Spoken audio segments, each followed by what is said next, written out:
Hello everyone, welcome back to Genius Knowledge Point, your one place for practical programming solutions for computer and IT students.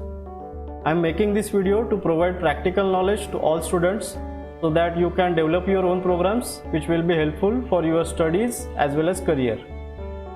In this video we will see practical number 12 of Java programming, which is according to Diploma Computer and IT case scheme and semester 4. So the main topic in this program is implementation of try, catch and finally block. So what are the try, catch and finally block? These are the concepts or these are the blocks which are under exception handling. So for that purpose we have to understand the concept of exception handling. So what is exception?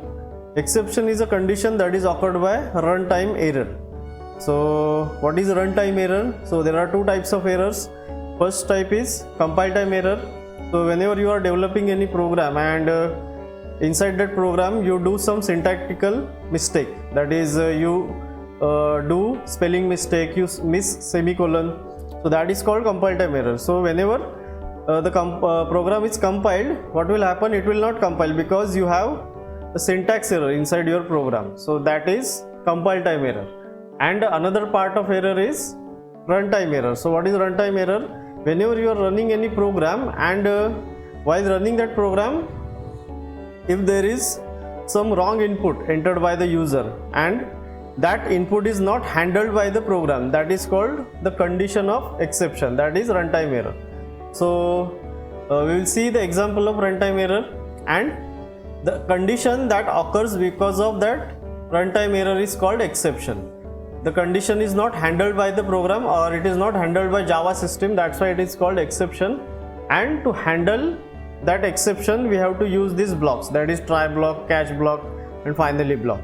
So this is how we are going to perform this practical regarding exception handling.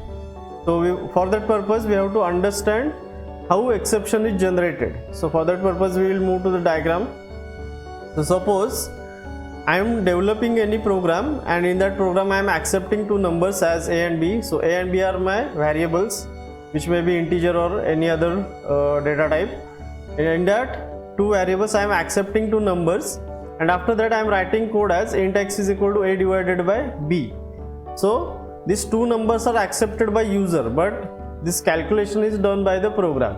So whenever this program runs, the two numbers accepted by users may be, the possibility of those two numbers will be, I am entering a is equal to 15, that is normal integer, and b is equal to 0. So what will happen here? Both a and b are having their values which is entered by user, but while calculating inside this program, what will happen? We have int x is equal to a divided by b, that means we are dividing number 15 by 0. So this is not handled by a computer system because we are dividing a number by 0, and in that case an exception is generated because it is not calculated by computer, it is not calculated by Java system, which is a number is divided by 0. And this is the example of exception, because at this line a runtime error will occur and this line will be considered as exception line.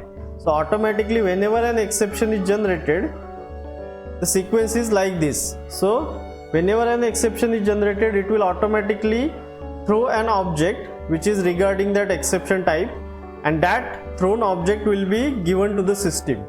And if you are not handling that exception, the system will stop the execution of program because it will show the exception object. So that's why whenever in real-time application this condition occurs, what will happen? Your application will be stopped, your application will be crashed. So that's why we need some mechanism so that we cannot stop this application, or we can handle the exception that is generated by Java system. So that is called exception handling. So this is how the exception handling mechanism diagram will be. So in that, whenever we have some lines, and in those lines if you have the lines which are having exception generation code, so those lines will be covered inside try block. And whenever an exception is generated, what will happen? This exception object is thrown, and that thrown object will be moved to the catch block. So this is how catch block is catching that exception which is thrown by try block. So this is how exception handling mechanism occurs. the lines which are generating exception code, that will be enclosed inside our try block, and automatically after try block we have to add a catch block, and that exception which is thrown by try block will be caught inside catch block, and the coding of this catch block will be run. So this is how exception handling mechanism is done inside our Java programming. So whenever an exception is generated, we will not run the code which is present inside try block. Automatically the code which is present inside catch block will be run, and our exception handling mechanism will work perfectly, and the program will not stop. Program will execute till the last line. So this is how exception handling is needed, because there is a possibility that any user enters some wrong input, or that exception condition is occurred inside our program, and it may stop our application. So to continue our application, we need exception handling mechanism. So now moving toward the questions. The first practical related question is, can we throw exception manually? Illustrate with example. So there are two types of exception. Some exceptions are generated by system automatically, like this. Whenever a number is divided by 0, automatically system finds it and it will throw an exception object. So that is called system exception. And another exception is user defined exception, that is we are creating our own exceptions and those exceptions will be thrown by us. So that is throwing our exception manually. So we will be doing only single program for this, both the two questions. So question number 1 and question number 2 will be covered in single program, because we are creating our own exception and we are throwing that exception manually. So this is how exception handling will be done by us. So whenever a system defined exception is generated, it is automatically thrown by the system. So we don't have to create that exception, because it is already present inside our Java system, and it is thrown by the Java system and it is caught by our code. But whenever we are creating our own exception, that is called user defined exception, and that is our second question, that develop program to accept a password from the user and throw authentication failure exception if the password is incorrect. So in this program we have to create our own exception and we have to throw that exception and we have to catch that exception. So directly moving toward the code. So initially I am importing util.scanner class. So why it is needed? Because I am going to accept user input. So for that purpose I am using scanner class. So import java.util.scanner. So this is the first line. Then after that I am creating my exception class. So how it is created? Class my exception extends exception. So class space class name. So this is my class name. I am creating this class, and extends exception. So this is called inheritance. So we are extending exception class. So when this where this class is present, it is already present inside our Java system. The exception class is extended by us. That means we are inheriting all the properties of exception class which is already present inside Java, and that properties will be inherited into my exception class.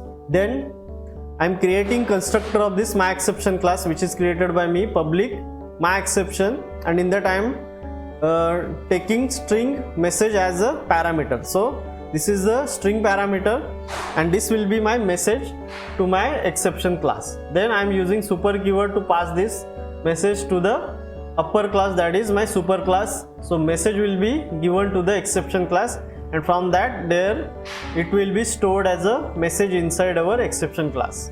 So this is how the constructor is complete, and also my exception class is complete, which is defined by us, and it is called user defined exception because we are creating our own exception class by extending system exception class. So this is called user defined exception, and the name of this exception is my exception because it is also an object of my exception class. Next I am creating main class as a public class, exception demo. So this is the main class name, which should be same as the file name. Then in that I am taking main function, public static void main, then string args, that you already know how to define a main function in Java. Then after that I am creating object of scanner class, that is scanner is equal to new scanner, and system.in, passing system.in input stream. Then after that I am creating a try block. So why try block is needed? Because we want to generate exception here, and that generated exception will be thrown by try block to the catch block. So that's why we have to enclose our coding inside try block. So it is the starting of try block. Then I am printing a simple message, enter your password.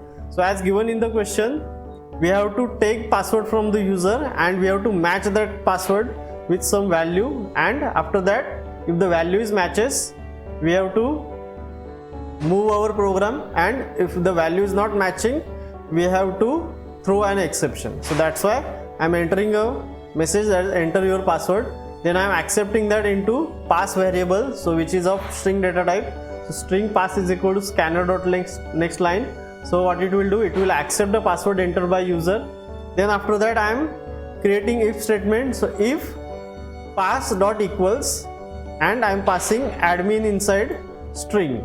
So what this will do, it will check if the pass value is equal to admin string, and if it is not equal, that's why I am attaching not symbol here. So if it is equal, it will return true, but if it is not equal, then it will return false, and negation of false will become true. So that's why this if condition will become true with the help of this not symbol. So if the password is not equal to admin, then I am writing throw new my exception. So this is the dynamic creation of my exception object, and in that I am passing a string value. So why this string value is passed? Because we have created our constructor having string parameters. So that's why this object is created as a dynamic object, and in that I am passing a string value that will be passed to this message variable, and from that it will be set to our message value which is present inside our exception class, that is our super class. So this is how we are throwing our new exception object with the help of throw keyword. So whenever you want to throw a new object of exception, you have to use a throw keyword, that is the throwing of manual exception, and it will be thrown to the catch block.